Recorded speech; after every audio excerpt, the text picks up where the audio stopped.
Ya, baik, selamat siang, semuanya. Assalamualaikum warahmatullahi wabarakatuh. Untuk suaranya bisa masuk, jelas terdengar? Terdengar, Pak. Waalaikumsalam, terdengar Pak. Ya, untuk pertama kali bisa mengaktifkan on cam-nya yang sudah stay, siapa saja yang bergabung di siang hari ini untuk mata kuliah aplikasi CFD. Jadi di siang ini kita melanjutkan lagi mengenai materi aplikasi CFD, karena applied dari CFD ini cukup banyak ya aplikasinya yang bisa digunakan selama simulasi tersebut masih berhubungan dengan aliran fluida. Ya, untuk tampilan di monitornya atau di layarnya sudah keluar untuk share screen-nya. Belum, Pak. Ya, saya akan coba melakukan share screen ulang.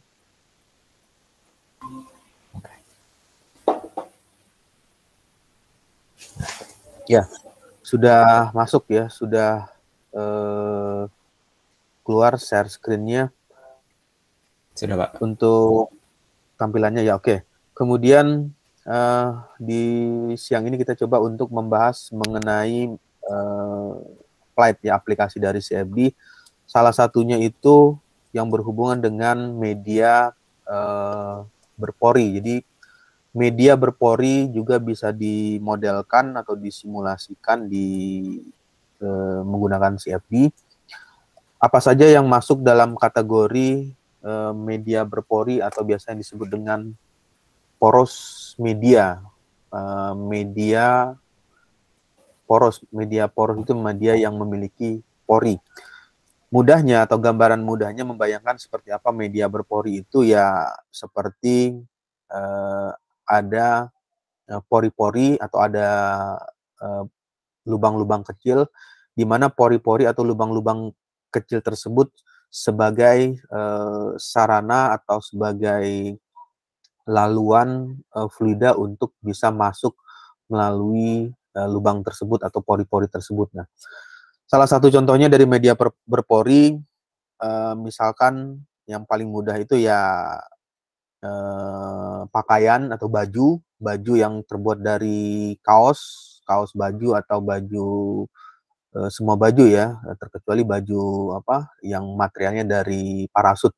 Nah, kenapa dikatakan media berpori? Misalnya kita menggunakan media tersebut atau pakaian tersebut ketika tertetes atau tersiram air itu merupakan fluida atau fluida liquid, lalu air tersebut akan merambat atau masuk ke dalam saluran lubang kecil tersebut. Nah, itu merupakan salah satu dari media berpori. Contoh lainnya banyak lagi selain kaos, baju, misalnya busa, kapas, kemudian eh, benang yang terbuat dari kain, atau sumbu. Kalau dulu sebelumnya orang memanaskan atau memasak makanan menggunakan medianya minyak tanah. Minyak tanah itu merupakan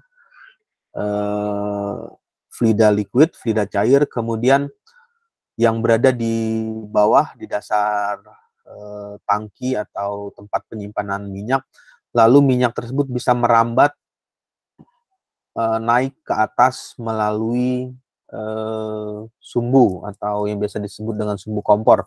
Nah, naiknya minyak ini ya masuk dalam kategori poros media. Poros media atau yang biasa dikenal zona berpori, poros zone merupakan kalau di CFD merupakan masuk dalam kategori model khusus dari zona fluida selain padatan dan fluida.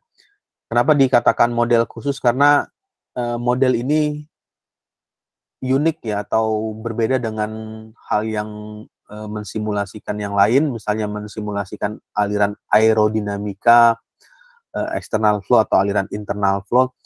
Karena di bagian ini masuk dalam kategori pemodelan khusus karena kita harus bisa mendefine atau mendefinisikan berapa besar lubang atau poros media yang dilalui fluida tersebut. Nah, itu yang masuk dalam bagian ini, zona berpori. Jadi harus bisa memperkirakan besarnya lubang atau pori-pori yang akan dilalui oleh fluida yang mengalir tersebut. Lalu kondisi batas ini dapat digunakan dengan cara mengaktifkan nanti di bagian opsional atau di bagian tool software, ada software CFD, misalnya Fluent ya, menggunakan toolsnya software ANSYS Fluent, itu ada opsional atau pilihan untuk mengaktifkan bagian poros zone atau media berpori. Kondisi batas ini dapat digunakan dengan cara mengaktifkan poros zone, lalu simulasi tersebut atau bagian ini digunakan untuk memodelkan aliran yang melewati media berpori dan memiliki tahanan resisten karena fluida yang berpori atau fluida yang ada memiliki porositas itu memiliki resisten atau tahanan yang terdistribusi. Terdistribusinya kenapa? Karena bagian dari media tersebut ditutupi atau dilengkapi oleh saluran-saluran yang berukuran mili atau berukuran milimeter, berukuran kecil, sehingga fluida tersebut mengalir secara terdistribusi yang tertahan oleh media berpori tersebut. Nah, bisa dibayangkan ini salah satu dari media berpori, misalnya busa atau packet beds. Jadi kalau di saluran air atau misalnya penutup keran air ya, atau pipa untuk saluran pencuci tangan, itu kan kalau diperhatikan ada yang suka memasangkan busa atau bagian tertentu di ujung saluran keluar pipa tersebut. Bagian tersebut digunakan dengan memasangkan busa. Di bagian busa ini memiliki media yang ada lubang-lubang kecil atau media yang memiliki pori-pori kecil. Lalu penyaring kertas, filter paper juga bisa dikatakan sebagai media berpori, penyaring yang bentuknya atau ketebalannya dengan berupa filter atau berupa grid ya, atau berupa seperti bagian penyaring berupa grid-grid kecil yang ukurannya milimeter. Ini juga masuk dalam kategori media berpori karena fluida tersebut dapat merambat melalui saluran filter tersebut. Lalu contoh yang lain, piring berlubang, piring yang ada suatu media piring dengan lubang-lubang kecil yang ukurannya dengan ukuran milimeter, itu juga bisa masuk dalam kategori media berpori ketika fluida tersebut melewati bagian tersebut di bagian piring yang berlubang. Lalu pendistribusi aliran, untuk mendistribusikan aliran atau flow distributor juga dapat masuk dalam kategori media berpori. Untuk bagian-bagian ini ya seringkali kita menggunakan bantuan CFD, Computational Fluid Dynamics. Tujuannya adalah memperkirakan distribusi kecepatan yang ditimbulkan ketika fluida tersebut mengalir melalui media yang dengan ukuran kecil. Tumpukan pembuluh atau tubbank ya, tumpukan pembuluh tubbank masuk dalam kategori juga media yang berpori. Jadi ukuran mikro channel atau channel atau yang salurannya berukuran mikro juga bisa masuk ke dalam kategori poros media. Lalu media berpori atau poros medium ini merupakan suatu fase dari fase solid, padat, kontinu yang memiliki ruang kosong atau pori-pori yang banyak di dalamnya. Nah, ini yang bisa diartikan kalau dari bagian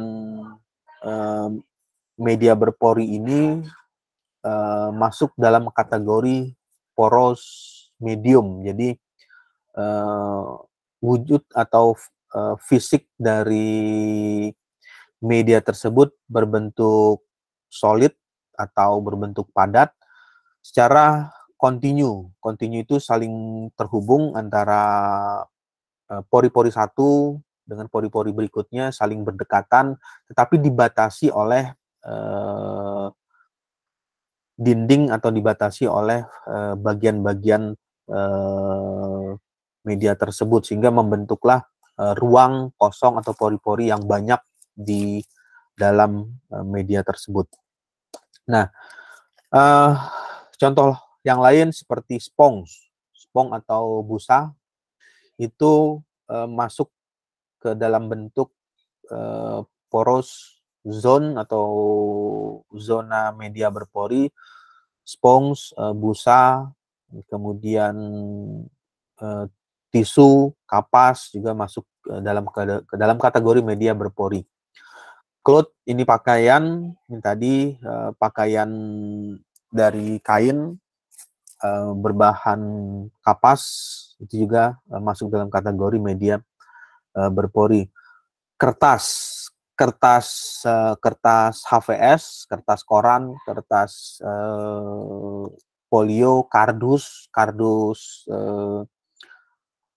kertas atau kardus untuk kotak masuk juga bisa masuk ke dalam media berpori.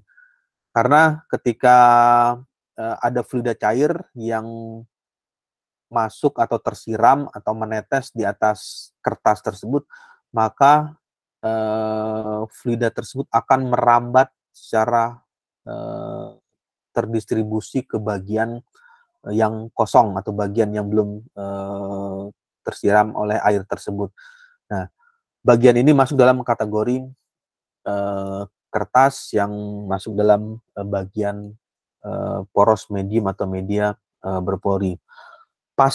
Untuk pasir juga bisa masuk dalam kategori media berpori. Jadi bisa dibayangkan ketika berada di tempat tanah yang memiliki pasir yang tinggi atau ada pasir yang besar dalam bentuk tumpukan pasir. Ketika pasir tersebut tersiram atau disiram oleh fluida cair, fluida liquid, maka air tersebut akan meresap masuk ke dalam pasir atau terhisap ke dalam pasir tersebut. Masuknya air ini disebabkan karena adanya ruang kosong atau pori-pori yang terbentuk di pasir tersebut. Penyaring yang tadi, filter, batu bata juga bisa masuk dalam kategori media berpori. Batu bata, jadi kalau diperhatikan ketika ada hujan atau turun hujan, diperhatikan di bangunan rumah atau di dinding rumah, untuk batu bata yang kondisinya masih belum, dindingnya belum dilapisi atau belum dilakukan penutupan, ketika air hujan turun, batu bata tersebut akan basah hampir di seluruh batunya. Jadi walaupun sisi kirinya tersiram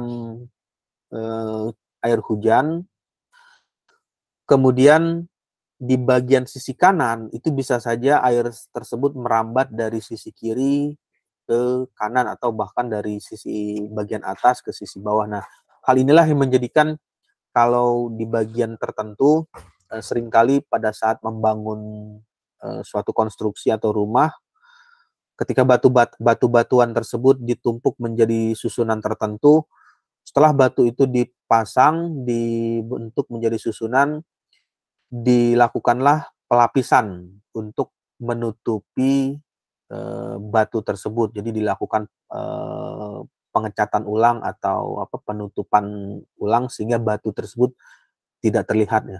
Karena sifat dari batu ya masuk dalam kategori poros medium atau media berpori yang bisa menjadikan media untuk merambatnya fluida, walaupun fluida tersebut tidak memiliki tekanan yang besar atau tidak dikasih memberikan pressure atau tekanan yang besar atau kecepatan yang besar, tetapi ketika fluida tersebut sudah melakukan kontak atau terkontak ya atau tersentuh dengan media tersebut, secara perlahan media poros zone ini akan menghisap menghisap fluida tersebut untuk bisa mendistribusikan fluida ke dalam batu tersebut. Ya, tumpukan bebatuan ini artinya batu-batu kecil ya, batu-batu kerikil yang ukurannya dalam ukuran milimeter, ditumpuk seperti membentuk sesuatu, juga bisa masuk ke dalam kategori media berpori karena media berpori ini membentuk ruang kosong atau pori-pori yang ada di dalam media tersebut. Beberapa packing yang dipakai dalam kolom atau bagian untuk penyaringan, kolam distilasi ini saringan itu ya bisa saja untuk menyaring kotoran, menyaring racun, atau juga misalnya menyaring limbah yang sebelum dikeluarkan atau dibuang ke lingkungan, ketika dialirkan sudah dilakukan penyaringan. Nah, bagian packing atau bagian tertentu dipasangkan secara tersusun untuk bisa melakukan atau menyaring bagian-bagian yang berbahaya. Nah, bagian tersebut atau bagian dari packing ini masuk dalam kategori media berpori karena media berpori prinsipnya adalah adanya pori-pori atau ruang kosong yang ada di dalam media tersebut. Ya, lalu bagaimana dengan media berpori ini ketika dilakukan analisa untuk media tersebut? Untuk melakukan analisis pada media berpori ini, pola aliran yang terbentuk adalah aliran radial pada media berpori dapat diturunkan dengan beberapa hukum atau teori-teori umum ya, karena tool software CFD ini bekerja dengan persamaan matematik yang dibahasakan ke dalam bahasa komputasi. Jadi kalau diperhatikan yang kemarin itu ada teori guide ya, atau petunjuk teori tentang berbagai macam rumus yang digunakan oleh CFD. Nah, yang pertama itu dia menggunakan teori hukum mass conservation atau hukum kekekalan massa. Jadi massa yang masuk melalui media berpori tersebut harus sama, diasumsikan sama, atau massa masuk sama dengan massa yang keluar. Lalu ada hukum Darcy, nanti bisa dicari di ketik aja di teori guide-nya, hukum Darcy. Kemudian persamaan keadaan. Nah, ini untuk persamaan keadaan ini kondisi tambahan. Jadi karena media berpori ini masuk dalam kategori khusus, Kategori khusus itu artinya media atau pori-pori yang dilalui atau dilewati pada bagian tersebut. Setiap media berpori kan memiliki karakteristik yang berbeda ya, dalam hal lubang atau pori-pori, besarnya pori-pori tersebut. Nah, misalnya media berpori untuk kertas dengan media berpori untuk kain atau cloth atau baju. Untuk kertas HVS ya jelas pori-porinya lebih kecil atau lubang-lubangnya lebih kecil jika dibandingkan dengan lubang yang ada di pakaian. Nah, hal ini yang dimaksud dengan persamaan keadaan. Jadi kondisinya itu memberikan nilai tertentu atau berapa besar nilai ukuran media yang digunakan sebagai sarana dari fluida untuk mengalir melalui media berpori tersebut.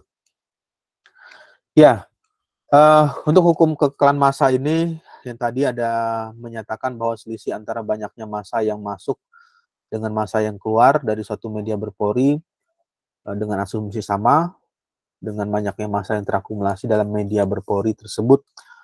Lalu Darcy atau hukum Darcy law atau hukum Darcy ini, teori ini menjelaskan laju alir fluida. Jadi fluida tersebut mengalir atau melaju pada kondisi linear. Jadi kondisi linear itu lurus ya. Jadi kalau misalnya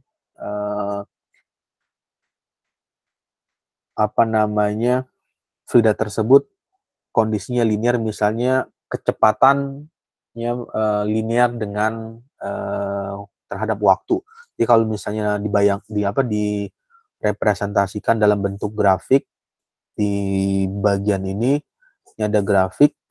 Untuk kondisi linearnya ini adalah fungsi time, waktu, kemudian ini ada fungsi velocity, kecepatan.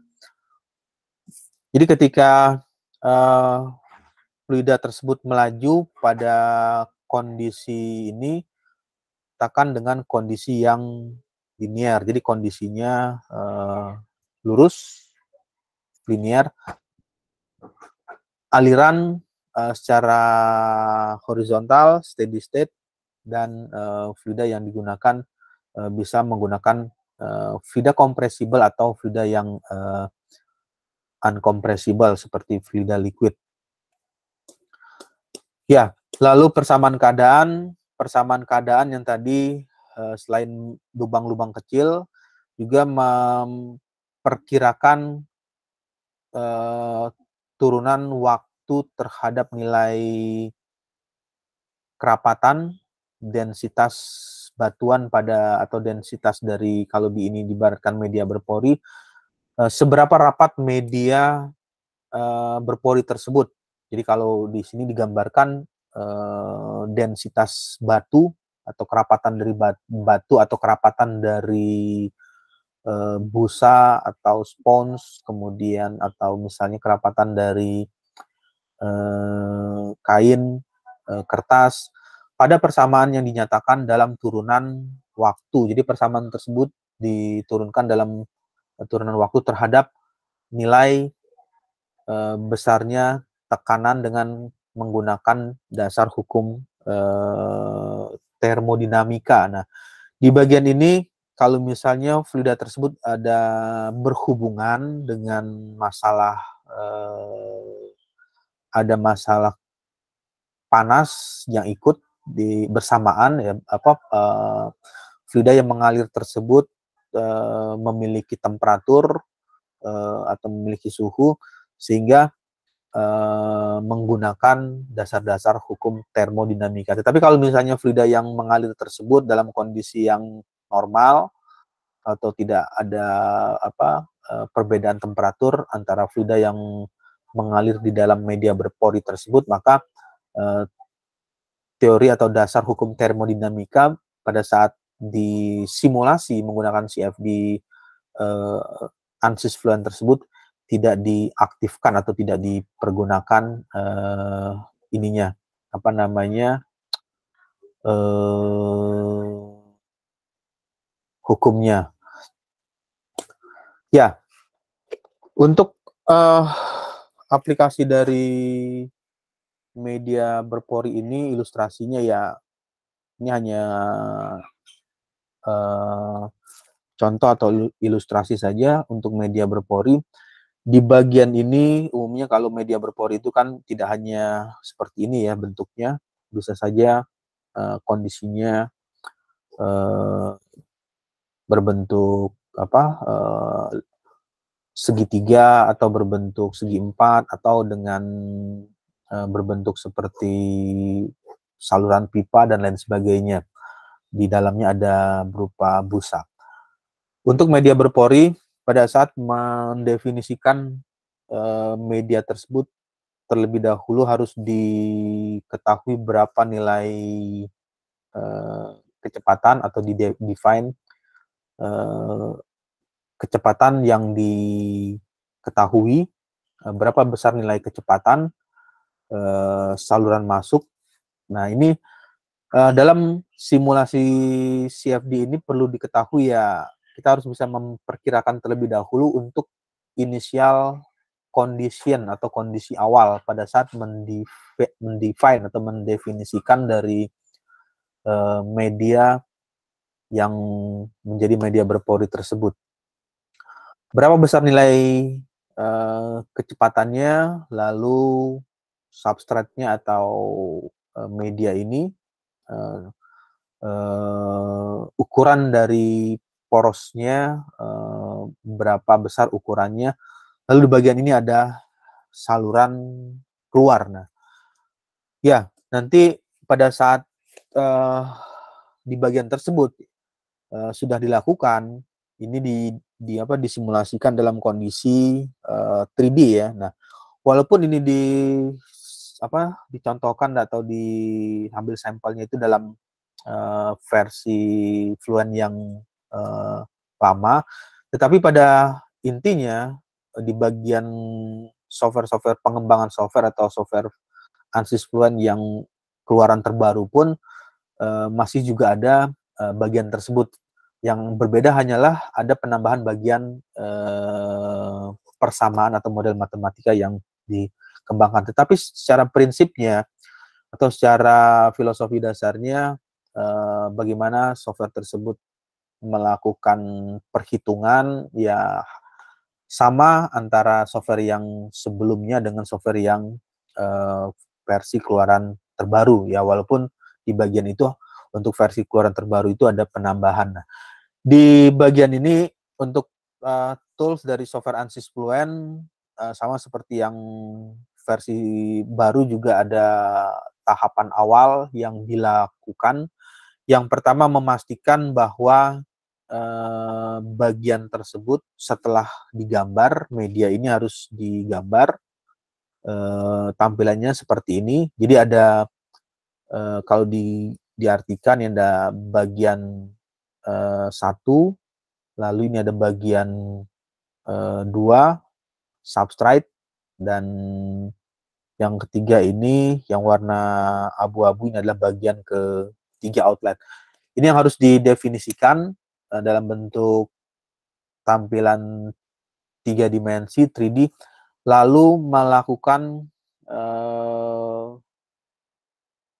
pengecekan atau grid check untuk memastikan apakah gambar yang didapat tersebut atau yang dibuat tersebut memperoleh nilai volume report atau report volume dalam kondisi yang positif, positif number. Jadi nilai grid check-nya harus bernilai positif. Ya. Kemudian secara umum karena ini ada media berpori, jadi media berpori kan satuannya kecil ya, antara lubang-lubang tersebut. Kalau dari bagian software, umumnya secara default, secara default dari versi baru sampai dari versi lama sampai versi yang terbaru itu, defaultnya itu dia menggunakan satuannya adalah M atau satuan MKS meter, kilogram, second meter ini untuk satuan panjang, kemudian untuk satuan massa berat menggunakan kilogram, S ini adalah untuk satuan time atau waktu.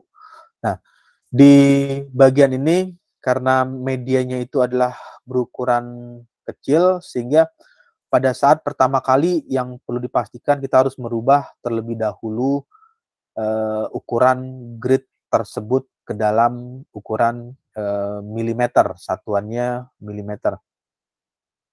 Kemudian dipilih bagian milimeter, pada bagian tersebut grid lalu masuk ke dalam penskalaan, jadi dipilih scale untuk mengaktifkan bagian yang dirubah dalam satuannya. Ya, setelah dapat membuat itu, nanti atau sudah melakukan pengubahan penskalaan, di bagian berikutnya ialah mendefinisikan, kalau tadi ada bagian saluran masuk, inlet, lalu ada saluran outlet, keluar, substrate, wall, kemudian ini adalah dindingnya atau wall. Di bagian ini kalau di software Fluent ya, ini sudah masuk ke dalam software Fluent-nya, nanti bisa kita bisa mengaktifkan ya, atau bisa memilih tampilan apa yang ingin dilihat grid-nya atau display grid yang ingin diperlihatkan atau yang ingin ditampilkan. Jadi kalau misalnya ingin melihat semua berapa besar poros yang ada di saluran masuk dan poros yang ada di saluran keluar, ini tinggal dipilih. Tetapi permasalahannya seringkali karena gambarnya itu berhubungan dengan proses mesh, proses pembuatan grid yang cukup kecil ya, membuat grid meshing, sehingga seringkali kita membutuhkan komputer atau spesifikasi komputer yang memiliki RAM yang cukup besar. Nah, untuk mengatasi bagian tersebut supaya komputernya atau PC-nya tidak terlalu lama proses loadingnya atau mengeluarkan grid check-nya, sehingga dipilihlah bagian tertentu saja yang ingin diperlihatkan di bagian gambar yang ingin ditampilkan. Nah, di bagian ini kalau misalnya ini juga diaktifkan poros zone dan poros out atau media saluran masuk dan saluran keluar. Di bagian ini ada media yang ukurannya lebih kecil lagi dari ukuran mesh-nya. Ini ada seperti grid ya, tampilan grid, ini tampilan grid. Di bagian ini ada ukuran lagi yang bisa 1/10 atau 1/20 lebih kecil lagi. Nah, karena ukuran pikselnya yang cukup banyak, cukup kecil, sehingga yang dibutuhkan untuk bisa mendisplay tampilannya menjadi lebih cepat keluar, dibutuhkanlah spesifikasi, misalnya membutuhkan RAM yang cukup besar, lalu VGA yang cukup besar, Virtual Graphic Accelerator dari komputer yang digunakan.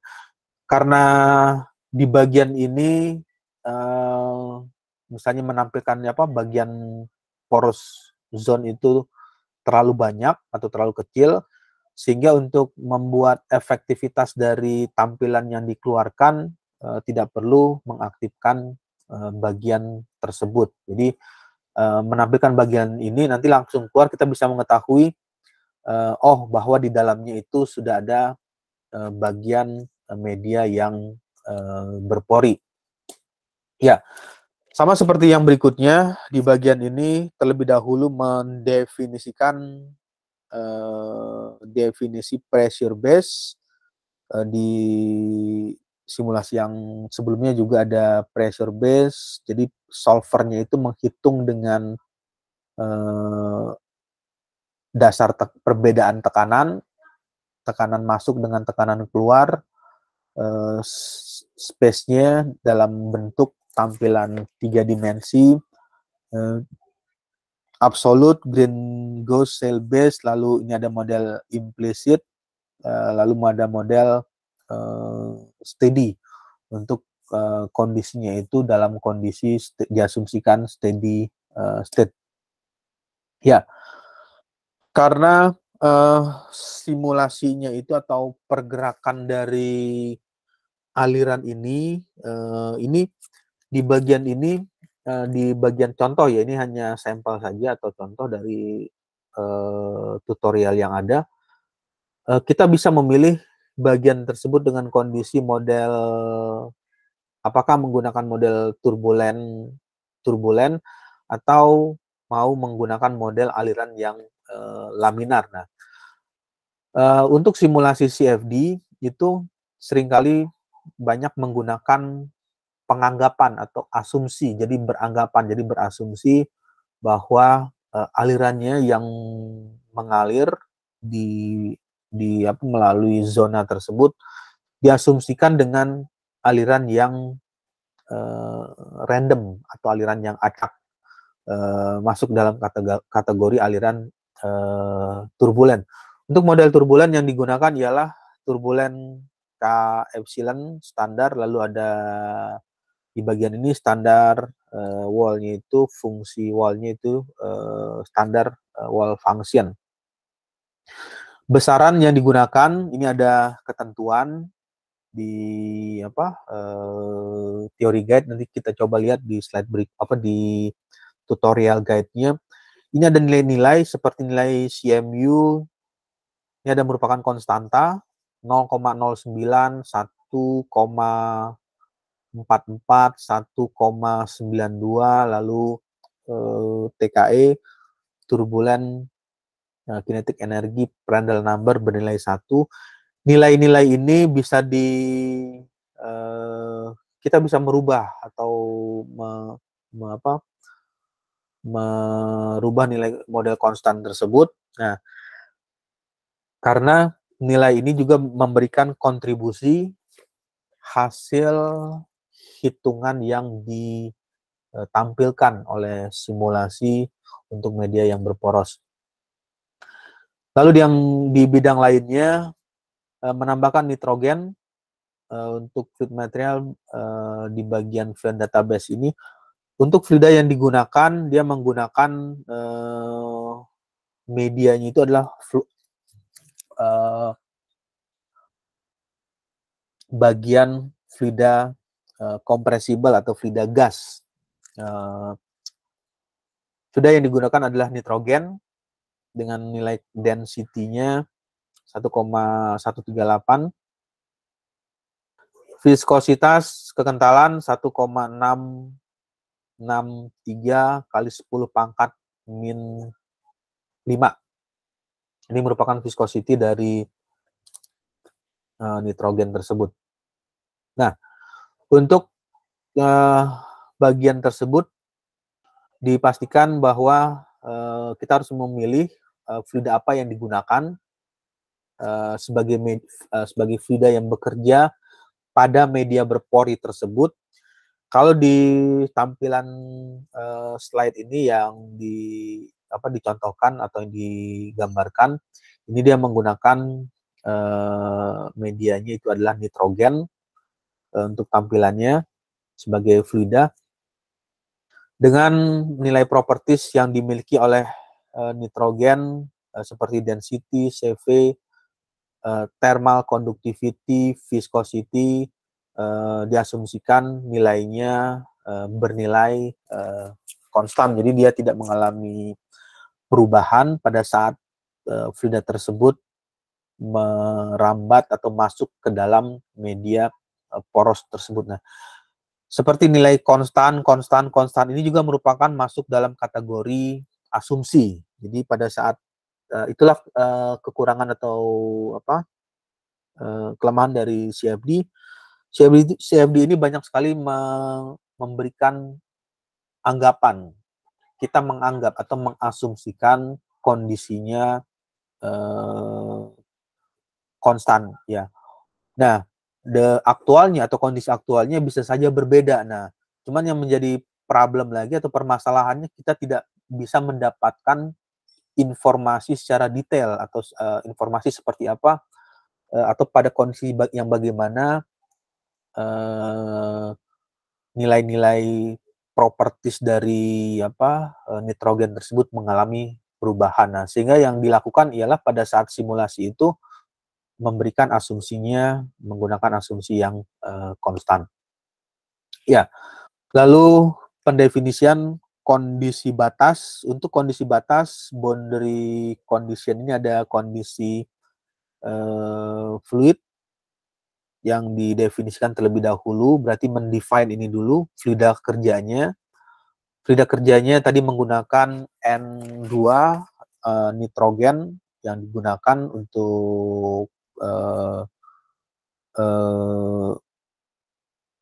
fluida yang bekerja pada poros media tersebut, media berpori, menggunakan fluida nitrogen, lalu memilih untuk melakukan setup atau mengatur seperti apa penggunaannya. Nah, untuk fluida yang digunakan diasumsikan menggunakan fluida ini yang tadi nitrogen, material name-nya atau yang digunakan nitrogen.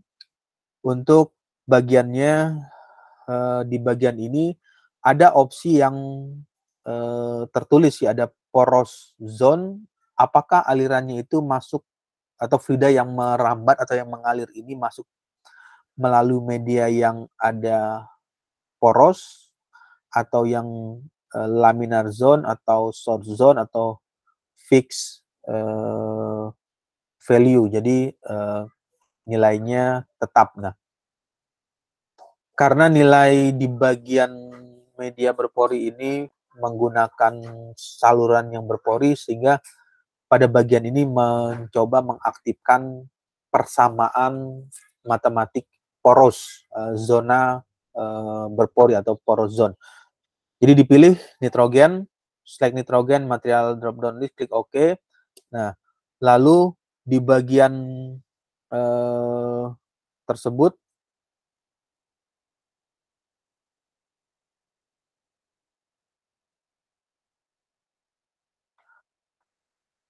ya, kita kembali lagi ke yang tadi. Nah, untuk bagian yang poros zone, tadi di bagian ada poros, zona berporos. Ini dipilih poros zone, kemudian laminar zone. Nah, kenapa memilih laminar? Sedangkan tadi ada pilihan yang dipilih mengaktifkan turbulen ya, turbulensi. Nah, jadi di bagian tersebut atau di bagian ini, di bagian media berpori ini diasumsikan atau dianggap aliran yang masuk melalui media yang berpori tersebut mengalir secara laminar. Lalu bagaimana yang dengan opsi yang mengaktifkan tadi ada turbulensi? Turbulensi itu diasumsikan ketika pada bagian saluran inlet fluida tersebut mengalir secara acak, secara random. Jadi bisa dibayangkan misalkan air yang mengalir di dalam saluran pipa keran air dari pompa air, kemudian di bagian ujungnya itu dipasang semacam spons atau busa. Nah, ketika air tersebut mengalir dari dalam pipa yang berasal dari pompa dengan kecepatan cukup tinggi, mengalir secara random atau turbulensi, masuk secara inlet. Ketika dia masuk secara melalui inlet di bagian saluran masuk dengan aliran turbulen, pada saat menyentuh atau mulai merambat melalui media berpori mengalir secara laminar. Nah, ini yang dilakukan dengan mengaktifkan, diasumsikan bahwa alirannya itu laminar zone. Tapi kalau misalnya ini tidak diaktifkan, berarti kebalikannya diasumsikan secara alirannya mengalir secara turbulen. Ya, lalu pada bagian-bagian tersebut ada nilai-nilai yang dimasukkan, nilai-nilainya direction, arah alirnya diasumsikan arah bidang X dan bidang Y. Jadi di bagian ini ada ini ya, nilai 1, kemudian ini juga ada nilai 1, direction one vector, arah dari vektor 1 itu artinya bukan nilainya 1. Yang dimaksud di sini ada 0, 1, 0, 0, kemudian 0, 1, 0. 0 itu artinya tidak ada yang mengalir atau kondisinya tidak bergerak. Lalu untuk bagian yang di bagian nilainya ada nilai 1, arahnya bergerak ke arah bidang sumbu aksis Y. Lalu di bidang X ini ada yang bergerak ke arah aksis bidang X.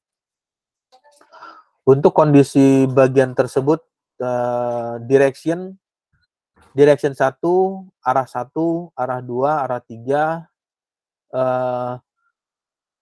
viscous resistan itu hambatan kekentalannya, berapa besar nilai hambatan dari viskositas yang ditimbulkan atau yang dikeluarkan melalui media berpori tersebut. Untuk bidang arah 1, direction 1, arah 1, ini nilainya 3 dikali 846 kali 10 E, ini eksponen ya, eksponen kali 10 pangkat min 7. Jadi nilai viskositasnya itu dihambat, resisten hambatannya itu 3,86 kali 10 pangkat 7 dengan satuan 1 per meter kuadrat. Nah, jadi bisa dibayangkan arah resistansinya atau besar resistansinya nilainya sebesar 3,846. Inersial resistannya ini nilainya 20,414. Nah, nilai-nilai ini juga bisa merupakan masih dalam kategori default ya atau asumsi. Nah, karena secara CFD, jadi CFD itu dia memberikan default atau standarnya seperti ini. Tetapi kalau kita bisa mengetahui resistance dari media berpori tersebut, bisa dilakukan pengubahan atau nilai-nilai yang dipergunakan ini. Jadi kalau nilainya 3,846 kali 10 pangkat min 7 eksponen, ini jika diketahui nilai untuk direction kedua, arah keduanya itu berbeda, ini juga bisa dimasukkan nilai tersebut. Ya, nah di bagian berikutnya kalau tadi mendefine ya atau mendefinisikan substrate, ini yang substrate itu adalah media yang berpori dengan kondisinya aliran laminar zone. Lalu yang di berikutnya adalah mendefinisikan zone name, zona yang masuk, zone name inlet. Jadi bagian yang masuk ini ditentukan terlebih dahulu. Untuk velocity-nya ini juga masih menggunakan asumsi ya, terkecuali pada saat saluran inlet. Jadi kalau digambarkan ini di tampilan ini ada saluran inlet yang ini ada saluran inlet. Misalkan ini diketahui berapa besar nilai kecepatannya itu nanti bisa diketahui. Tetapi kalau misalnya tidak, ya kita seringkali menggunakan pendekatan secara asumsi atau menghitung secara analitik menggunakan persamaan kontinuitas dari saluran yang sebelumnya ketika dia masuk di bagian zona ini. Nah, ini nilainya yang digunakan, yang ditampilkan berupa besarnya 22,6 di saluran inlet masuk, fluida tersebut masuk dengan kecepatan, untuk kecepatan 22,6 dengan satuan meter per second, dengan kecepatan fluida yang mengalir dengan kecepatan 10 meter per second. Intensitas turbulen diasumsikan, ini juga berasumsi lagi, turbulen intensity yang diperkirakan 10%, karena nilai-nilai ini seperti memasukkan kondisi batas itu yang akan baiknya atau akan lebih baiknya itu pada saat kita bisa mendefine kondisi batas itu dengan kondisi yang aktualnya. Nah, untuk nilai 22,6 kalau misalnya bisa memastikan atau melakukan pengukuran atau mengetahui dengan pasti nilai kecepatan tersebut nilainya sama persis 22,6 atau nilainya 30 meter per second, ya itu yang bisa dipergunakan dengan kondisi yang aktual. Jadi ini tinggal dirubah kecepatannya menjadi 30 meter per second. Lalu turbulent intensity juga ini diasumsikan 10% intensitas turbulen yang terbentuk pada saluran masuk. Hidrolik diameter hidrolik ya ini biasanya didapatkan dari hasil mengukur berapa besar diameter hidrolik pada saluran tersebut. Ini juga bisa dilakukan kalau bisa mengukur besarnya diameter hidrolik bisa didapatkan. Lalu setelah semuanya berhasil, kemudian memasukkan nilai momentum. Untuk nilai momentum ini ada gauge pressure atau tekanan Pascal ya. Nilai yang dimasukkan adalah 0. Kenapa ini dipilihnya 0, tidak memasukkan nilai 100 atau nilai 1000? Karena pada intinya atau pada prinsipnya, secara sederhananya, fluida tersebut akan mengalir jika ada terjadinya perbedaan tekanan. Jadi kalau misalkan ini digambarkan, ini merupakan P1, tekanan ya, P1 itu pressure outlet pertama, kemudian kalau itu P1 berarti yang di bagian berikutnya itu adalah P2. Untuk P2-nya, nah ini adalah P2. Nah, fluida akan bisa mengalir jika tekanan di P1 lebih besar dari P2. Tekanan di P1 lebih besar dari P2. Artinya kalau misalnya P1-nya 8, berarti kalau di sini kan yang lebih kecil dari angka 8. Jadi kalau misalnya ini digambarkan 8, berarti bilangan yang lebih kecil dari 8 itu bisa 7, kemudian bisa saja 6, bisa habis 6, 5 ya. 7, 6, 5, 4, 3, 2, 1, dan paling kecil itu adalah 0. Nah, yang dipilihnya, kenapa memilih angka 0? Nah, karena di bagian ini kita tidak mengetahui berapa besar nilai P1. Jadi pada saat memasukkan kondisi batas, di kondisi batas yang tadi dilalui, itu kita tidak mendefine besarnya nilai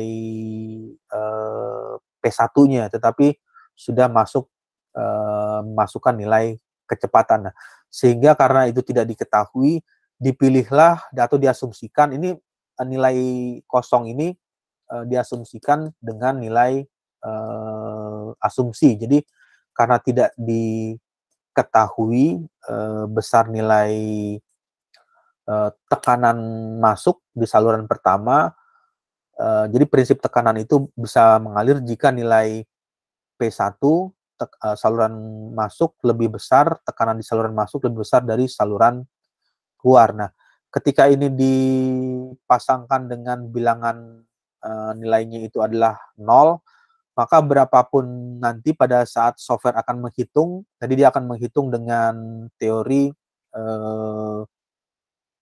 pressure base ya. Jadi software akan menghitung dengan solve-nya. Di sini ada solve. Di sini dilihat solvernya itu dia menggunakan pressure base, tekanan. Jadi tekanan dasar. Jadi karena menggunakan perhitungan perbedaan tekanan, ya fluida tersebut bisa mengalir jika nilai tekanan di P2-nya lebih kecil jika dibandingkan dengan P1. Nah, ini yang dilakukan untuk bisa mendapatkan hasilnya, ya dimasukkanlah nilai 0 supaya fluida tersebut bisa mengalir. Ini salah satu alasan kenapa memilihnya menggunakan nilainya kosong, supaya fluida tersebut bisa mengalir, karena di bagian kondisi batasnya kita tidak mengetahui berapa besar kondisi tekanan di saluran masuk, terkecuali pada saat kondisi batas ini untuk penentuan pressure outletnya itu diketahui pressure inletnya atau P inletnya ini mempunyai hasil atau mempunyai nilai hasil pengukuran, misalnya di hasil pengukuran nilainya katakanlah misalnya berupa 100 ya. Nah, lalu di bagian outletnya juga dilakukan pengukuran, berarti setelah diukur nilainya tekanannya menjadi 20. Nah, ini baru bisa memasukkan nilai tersebut. Nilai 20 ini baru bisa dituliskan di bagian ini. Gauge pressure dengan satuannya itu yang digunakan adalah satuan Pascal. Ya, lalu untuk equation, persamaan apa yang digunakan pada saat mengeksekusi atau menjalankan simulasi tersebut? Yang dilakukan ialah menggunakan persamaan, ini persamaan utama, persamaan flow. Flow itu persamaan aliran, ada persamaan berhubungan dengan masalah momentum dari fluida yang mengalir. Lalu turbulence, persamaan turbulence yang digunakan ini nanti yang akan dipakai oleh media berpori tersebut untuk mensimulasikan aliran fluidanya.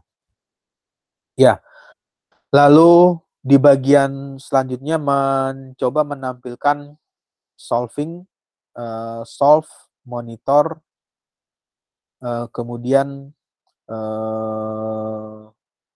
residu.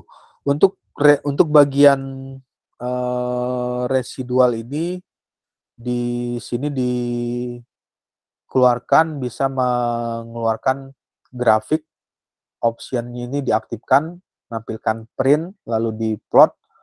Iterasi diperkirakan, ini hanya perkiraan, iterationnya itu 1000, bisa saja dia berhenti dalam hitungan, misalnya untuk iterasinya itu dalam hitungan iterasi ke 200, 210 atau 300, atau karena kondisinya ini cukup gambarnya cukup detail dalam bentuk gambar 3 dimensi, lalu mesh yang digunakan juga atau grid yang digunakan pada saat tersebut menggunakan grid yang sangat rapat sekali gridnya, sehingga nilai iteration 1000 ini bisa saja lebih. Untuk nilai iteration 1000 bisa lebih dari 1000. Nanti dia akan ada penjelasan di kotak common window-nya atau di kotak column window-nya itu menjelaskan iterasinya itu belum konvergen. Nah, sehingga apa yang perlu dilakukan, kita harus melakukan iterasi lagi. Iterasinya itu ya bisa saja menambahkan yang awalnya 1000 ditambahkan menjadi 1500 hitungan atau 1500 iterasian. Ya, jika semuanya sudah dilakukan, pada bagian tersebut mencoba menampilkan atau melihat solving bagian yang ingin diselesaikan, menampilkan monitor pertama bagian 1, surface, dan ini yang akan diperlihatkan. Nah, yang ingin diperlihatkan itu adalah berapa besar nilai mass flow. Mass flow itu besarnya massa yang mengalir, mass flow rate. Jadi massa yang mengalir melalui media berpori tersebut di saluran keluarnya. Ya, nanti setelah opsi itu diaktifkan, nanti pada saat bagian tersebut akan keluar pilihan untuk mengeluarkan bisa dalam tampilan grafik atau juga bisa dalam tampilan bentuk gambar berupa kontur. Ya, berikutnya compute from. Nah, ini awal kali pertama proses penghitungan. Jadi yang diperhatikan di bagian ini software CFD, toolsnya software CFD Fluent itu melakukan penghitungan compute atau menghitung dari saluran masuk. Jadi dia hitung dulu dari saluran masuk data yang dimasukkan, boundary condition dimasukkan itu adalah 22,6 meter per second. Jadi 22,6 meter per second. Nanti dia akan hitung untuk mesh berikutnya atau untuk grid berikutnya berapakah perubahan kecepatan yang ditimbulkan. Apakah kecepatannya mengalami penambahan atau mengalami pengurangan. Dia menghitung dengan kondisi compute from dari saluran masuk.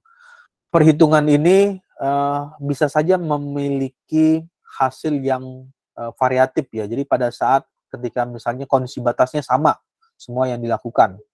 Nah, di bagian ini misalnya menghitung bukan dari compute from tetapi dari pressure outlet atau dari saluran tekanan keluar. Nah, itu nanti akan ada sedikit perbedaan antara hasil yang dari inlet dengan pressure outlet. Nah, sehingga hal inilah yang menjadikan seringkali CFD itu masih perlu dilakukan validasi atau melakukan pembuktian atau memvalidasi dari hasil simulasi. Karena pada saat penghitungan dengan menggunakan inlet compute from dengan outlet compute from, model persamaan matematik yang dipakai oleh software CFD tersebut akan berbeda. Jadi bisa dibayangkan atau dipastikan pada saat dia menghitung dengan menggunakan compute from inlet, itu persamaan matematiknya atau equation-nya yang digunakan itu berbeda dengan equation yang persamaan menggunakan tekanan.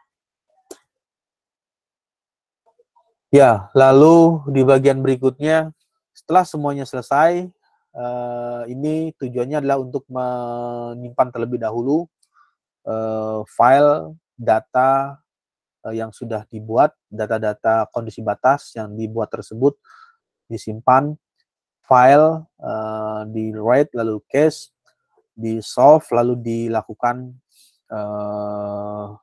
perhitungan. Nah, ini merupakan salah satu contoh dari grafik iterasi yang sudah mencapai nilai convert ya, konvergen.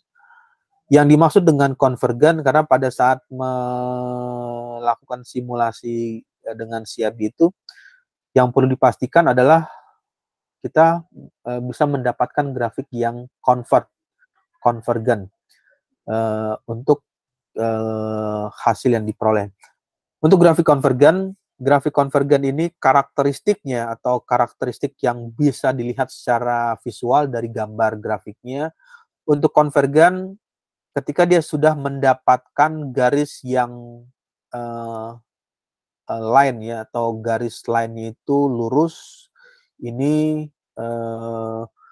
masuk dalam kategori yang konvergen karena pada saat dihitung di iterasi ke, kalau ini diturunkan, ini iterasi ke 11, kemudian 20, 30, 40, 50, 60, 70, 80, nilai mass flow-nya atau massa yang mengalir dalam satuan kilogram per second ini sudah tidak lagi mengalami perubahan. Jadi garisnya, grafiknya sudah stabil. Nah, ini yang dimaksud dengan grafik yang konvergen. Tapi kalau misalnya pada saat simulasi kita bisa memantau grafiknya itu masih fluktuatif terus dia.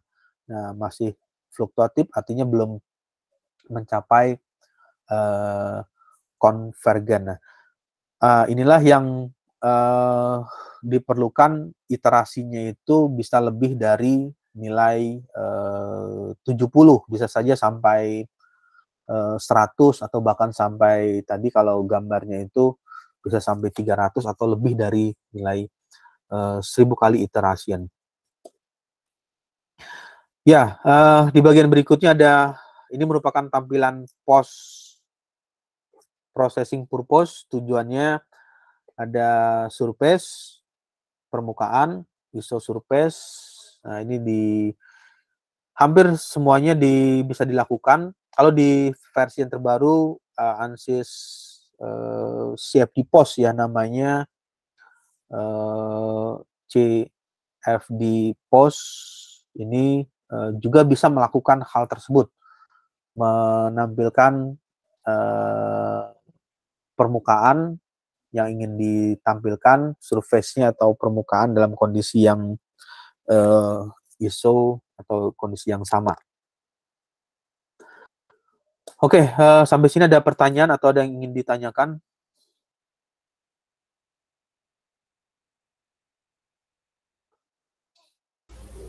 Tidak ada, Pak.